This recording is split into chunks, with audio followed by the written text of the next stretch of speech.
Hey Geek, so when it comes to movies, I think the whole term of nostalgia plays a huge role.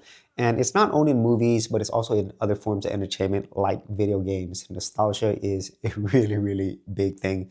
And at least for me, when it comes to movies, I think most of these companies, as you are probably well aware, rely heavily on nostalgia because a lot of the things that they release are based upon pre-existing franchises and a very valuable intellectual property. You know, things like Star Wars, which is probably still the biggest franchise, or things like Indiana Jones, Jurassic Park, Transformers. There's so many long-standing franchises out there, and these are things that are heavily relied on, especially in our modern age. And the reason why I want to bring this up is I kind of feel in a lot of ways, this nostalgia is used as a form of marketing because I think all of us know that whenever we see something like that, if we grew up with it or it's something that we are really passionate about, we normally want to go see it because of those nostalgia memories and stuff. But I think a lot of times these studios rely a little bit too heavily on it. And then whenever you watch it, it's like nothing but all these bits of memory, memory berries, as some people call it.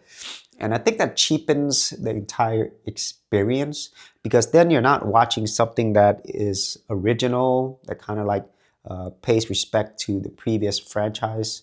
But it's more like, let me just throw a whole bunch of stuff. Then you feel good about this thing that you're watching and you remember a lot of things. But at the same time, I don't think I'm going to go back to those type of movies.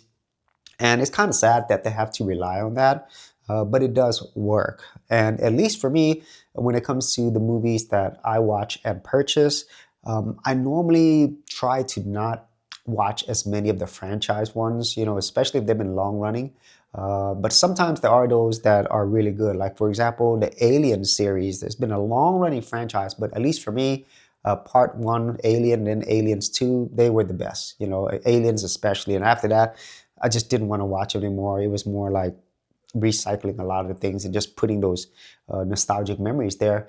But there are some times where like Alien Romulus does a really wonderful job in giving you bits and pieces, but not relying so much on nostalgia, and then offering you a newer experience as well. But those type of movies are not as common. And when it comes to physical media, yeah, I buy a lot of older movies that either I grew up with or really love, mostly in the 80s, and then some movies in the 90s, but mostly in the 80s. And nostalgia does play a role there, but not in the same way as the new modern movies relying heavily on nostalgia. So that's just something that I wanted to talk about that, I just kind of been thinking about, and whether or not that affects your decision to either watch a movie or maybe purchase a movie as well. So if you actually had any thoughts on these nostalgia memories, be sure to leave in the comments area below, and I'll see you on another episode.